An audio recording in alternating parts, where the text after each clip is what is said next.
Sa susunod na Lunes na maninilbihan ang bagong hepe ng pulisya na si CIDG Chief Major General Nicolas Torre III.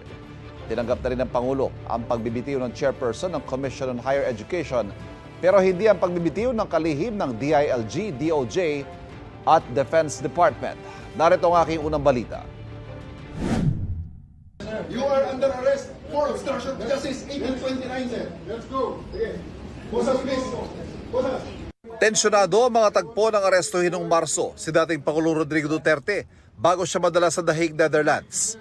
Ang nanguna noon sa operasyon, si Criminal Investigation and Detection o CIDG Chief Major General Nicolas Torre III.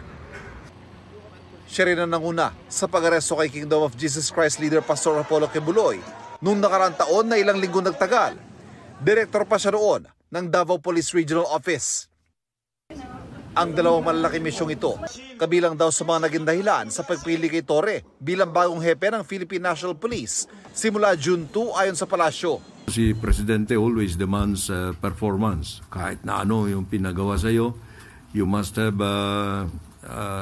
exhibit some high degree level of performance. But there may be other qualities of General Torre that he might have considered. Lahat ng promotion, reward yan. Ano? But most promotions are given on merit. So let us assume that this was given on merit. Naging hepe ng Quezon City Police District si Torre hanggang magbitiw siya sa pwesto. Kasunod yan ng kontrobersyang pinaboran umano niya ang road rage suspect at dating pulis na si Wilfredo Gonzales. Si Torre ang unang graduate ng Philippine National Police Academy o PNPA na hawak sa pinakamataas na pwesto sa pulisya. Nanumpa bilang bagong Solicitor General sa UP College of Law Dean at dating Chief Executive Officer ng Pag-ibig Fund, Darlene Berberabe. Bilang Solicitor General, siya ang inaasahang kumatawan sa gobyerno sa mga kasong kinakaharap nito. Papalitan ng Berberabe si Menardo Guevara matapos tanggapin ng Pangulo ang kanyang courtesy resignation. Kamakailan naging kontrobersyal si Guevara matapos mag-recuse o tumanggi mag-abogado para sa gobyerno sa habeas corpus petition sa Korte Suprema ng magkakapatid na Duterte matapos ang pag-aresto kay dating Pangulong Duterte. Pero ayon kay Executive Secretary Lucas Bersamin, posibleng wala itong kinalaman sa desisyon ng Pangulo.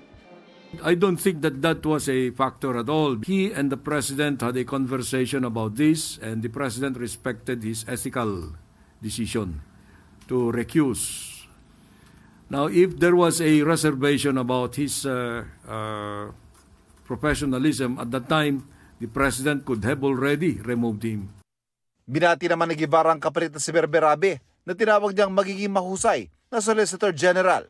Tinanggap din ng Pangulo ang pagbibitiw ni CHED Chairperson Prospero De Vera na papalitan ni CHED Commissioner Shirley Agrupis.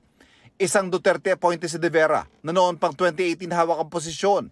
Maybe the President wanted to give a fresh start to the CHED, or maybe there were other reasons. Hindi natin madi-discount that may factor dyan yung mga intramurals dun sa CHED. Sa isang pahayag, sinabi ni De Vera na tinatanggap niya ang pasya ng Pangulo kasabay ng pagpapasalamat sa pagkakataong maglingkod sa CHED. Hindi naman tinanggap ng Pangulo ang courtesy resignation ni Interior and Local Government Secretary John Vic Remulla, Justice Secretary Boying Remulla at Defense Secretary Gibo Chodoro, kaya mananatili sila sa pwesto. Patuloy namang sinusuri ng Pangulo ang mga naging performance sa iba pang kalihim ng kanyang gabinete. Ito ang unang balita. Ivan Mayrina para sa GMA Integrated News.